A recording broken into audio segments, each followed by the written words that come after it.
So, good morning mga boss. Nandito tayo ngayon. Another day, another content po tayo. Gagawin nating content po ngayon ay kukuha tayo ng paano kumuha ng sample ng ginto sa mga small miners, mga boss. Yan po yung nakita nyo. Yan po yung dam dyan. Dito tayo sa baba kukuha ng sample. Dito tayo kukuha ng mga boss. Yun. Itong gilid na to mga boss. Kuha tayo dyan ng sample. Paano natin makikita paano kumuha ng ginto mga boss. Papakita namin sa inyo. So, yun. Let's go.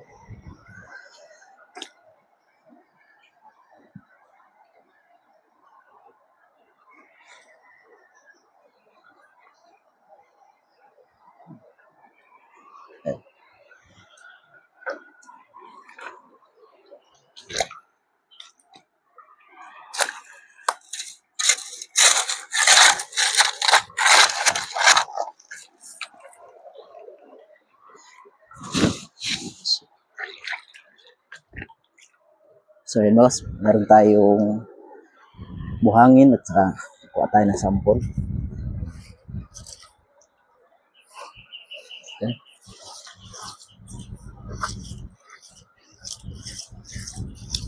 Shout out sa mga viewers natin dyan mga boss. Paki-follow na lang mga boss. Paki-follow. Paki-like. Comments na lang din po mga boss kung saan nakakarating yung video natin na ginagawa natin.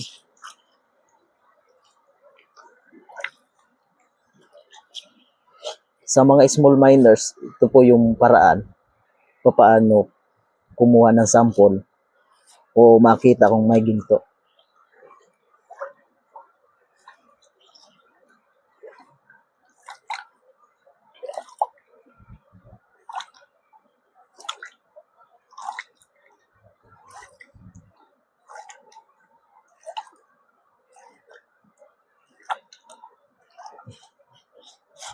Subukan natin kung makuha tayo rito.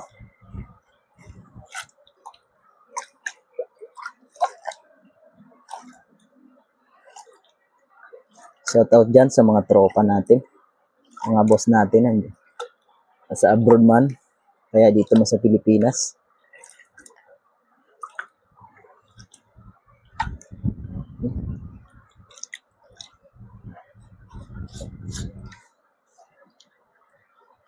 Kadalasan ito lang ginagawa ng mga small miners mga boss.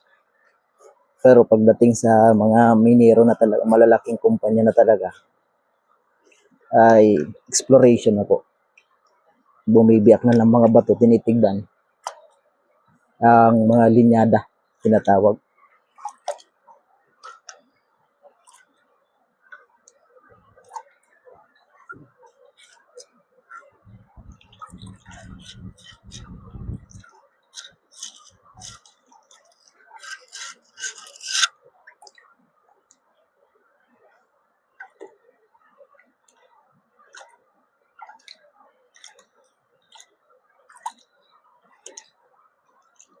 Yan.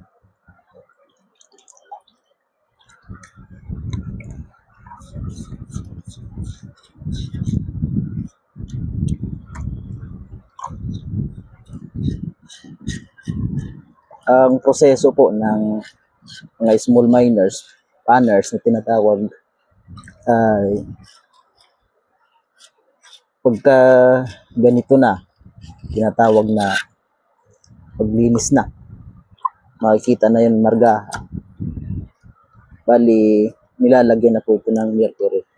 Kasi yung mercury o tinatawag na asugi, yan po ang pampakapit doon sa ginto.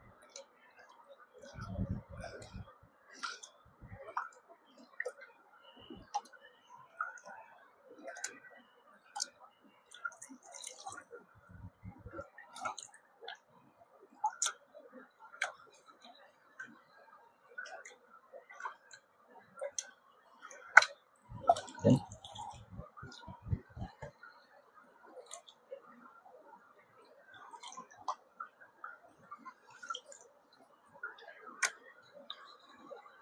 tignan natin.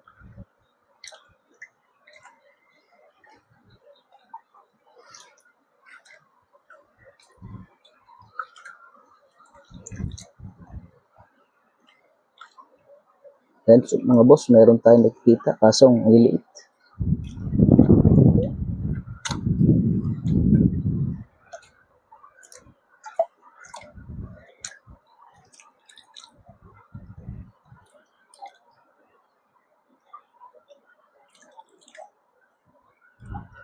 Meron tayong nakikita mga maliliit.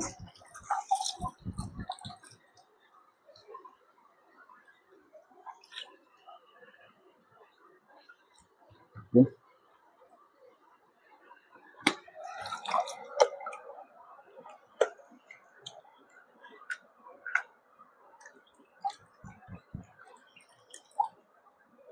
Yun.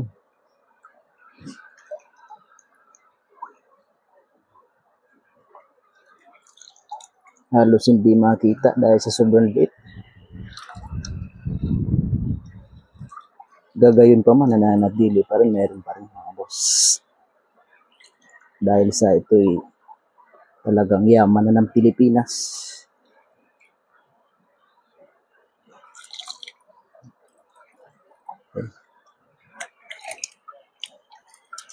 Makikita na, hindi nyo makita masyado mga boss dahil sa sobrang liit.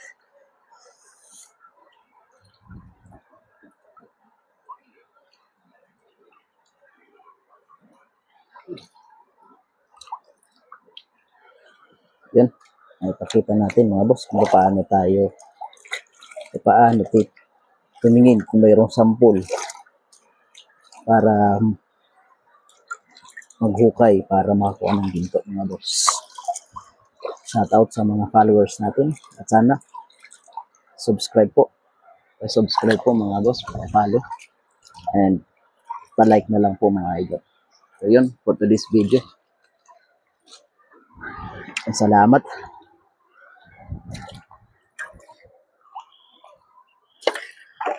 Yan. Yan.